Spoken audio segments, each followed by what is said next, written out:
لڑائیاں ہوتی ہیں نا گھروں میں، اس کی وجہ خامد ہوتا ہے، بیوی نہیں ہوتی۔ یہ بات گھر جا کے بتانا کہ آج انہوں نے کہا لڑائی کی وجہ کون ہوتا ہے؟ نہ بولو تسی، پر میں تے آنکھ ہی چھڑیا ہے، وہ تو ریکارڈ ہو گیا ہے۔ لڑائی کی وجہ کون ہے؟ جڑے باتیں لڑتے ہیں وہ کندے ہی نہیں پے۔ وجہ کون بنتا ہے جی؟ کیوں بھلا؟ اس لیے کہ نبی پاک صلی اللہ علیہ وسلم نے فرمایا عورت کی اگر آدھی ہے تو تیری تو پوری ہے نا، جس کا مطلب ہے لڑائی اگر بچ سکتی تھی تو مرد کی وجہ سے بچ سکتی تھی، گھر میں امن ہو سکتا تھا۔ کہتے ہیں یہ بڑی بیوقوف ہے، میری سنتی نہیں۔ تو میں نے کہا جو اس سے بحث کر رہا ہے وہ سیانا ہے؟ بولیں، جو بحث کر رہا ہے وہ عقل مند ہے؟ بندہ تو چلو تھا وہ دانشور شیکسپیئر، باتیں بعض اوقات اس کی کچھ ایسی ہیں۔ اس سے کسی نے پوچھا تھا عورتوں سے کون جیت سکتا ہے بحث میں، تو اس نے کہا تھا وہ جو ان سے بحث نہ کرے، جو ان سے بحث۔ تو بھائی تو وجہ اس لیے کہ حوصلہ تو نہیں کرنا تھا۔ نبی پاک علیہ السلام نے فرمایا بی بی ٹیڑھی لکڑی ہے، سیدھی کرنے کی کوشش کرو گے تو ٹوٹ جائے گی سیدھی۔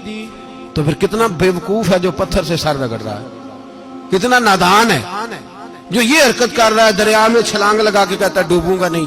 تو بھائی حوصلہ پیدا کرے، علم پیدا کرے۔ بہت ساری ایسی باتیں کرے گی جس میں اشتعال آئے گا، فٹافٹ 3 لفظ طلاق کے دے دیے، اب بھاگا گیا مفتی صاحب کے پاس، او ہو 4 بچوں کا کیا بنے گا؟ اور یہ بات پکی ہے کہ بچوں کو صرف ان کی ماں ہی پال سکتی ہے، ان کی ماں۔ اور بات مجھے نہیں بھولتی، ایک شخص نے بیوی کو طلاق دے کے دوسری شادی کی، اس کا بیٹا تھا 10 سال کا۔ تو اس نے اپنے بیٹے سے کہا کہ بیٹے بتا پرانی اماں صحیح تھی یا یہ صحیح ہے؟ اس نے کہا نہیں ابا وہ تو جھوٹ بڑے بولتی تھی، یہ صحیح ہے۔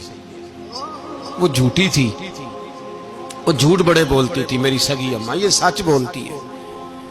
اس نے کہا وہ کیسے؟ کہنے لگا اس لیے کہ میں کوئی شرارت کرتا تھا تو میری سگی اماں مجھے تھپڑ مارتی تھی اور کہتی تھی تجھے روٹی نہیں دے رہی، جا دوڑ جا گھر سے۔ تو میں دوڑ جاتا تھا تو جھوٹ بولتی تھی نہیں دینی، پھر آدھے گھنٹے کے بعد مجھے ڈھونڈنے لگ جاتی تھی، ڈھونڈ کے لاتی تھی، پھر میری منت کرتی تھی، پھر مجھے کہتی تھی نہ مجھے ستایا کر، پھر میرا ماتھا چومتی تھی، پھر میری مرضی کا کھانا بنا کے دیتی تھی، پھر میرے منہ میں لقمے ڈالتی تھی۔ جھوٹی تھی، پہلے کہتی ہے نہیں دینی، پھر پیچھے بھاگتی ہے۔ یہ سچی ہے، میں شرارت کرتا ہوں تو تھپڑ مار کے نکالتی ہے، پھر میں منتیں کرتا ہوں پر روٹی نہیں دیتی، پیر پکڑتا ہوں نہیں دیتی، سچ بولتی ہے، اپنی بات پہ ڈٹ جاتی۔ او بھائی بچے اس کی ماں ہی پال سکتی ہے، تو نے 3 جملے کہتے سوچا ہی نہیں، تیرا کا گیا تو یہ تو نئی بیوی ملے گی، اور اس کا بھی کیا گیا، اس کو بھی شاید شوہر مل جائے۔ ان پھولوں کی پرورش صرف ان کا مالی کر سکتا ہے، دوسرا کر سکتا؟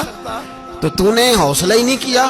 ٹھیک ہے غلطی بیوی کی تھی، پر تو مرد تھا نا، تیرے پاس تو دلیری تھی، فٹافٹ 3 طلاق کے جملے کہہ دیے۔ اور میرے رسول پاک علیہ السلام نے فرمایا جائز کام بڑے ہیں، پر طلاق جائز تو ہے پر میرے رب کو پسند نہیں، اللہ کو پسند۔ تو نے مالی بگا دیا جس نے تیرے گھر کا باغ سینچنا تھا۔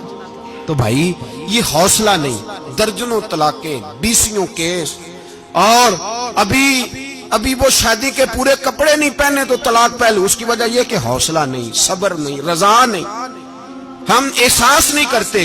اگر تو یہ سمجھ جائے کہ بس اللہ نے جو میرے لیے بہتر سمجھا مجھے دے دیا، صحیح ہے میری آزمائش ہے، کیا ہے کچھ ہے، جو اس نے بہتر سمجھا مجھے اس نے، پھر تو سکھی ہو جائے، تیرے لیے جینا آسان ہو جائے، پھر تو بہت ساری پریشانیوں سے آزمائشوں سے دور ہو جائے۔ میرے نبی پاک علیہ السلام نے ہمیں حوصلہ کرنے کا حکم دیا۔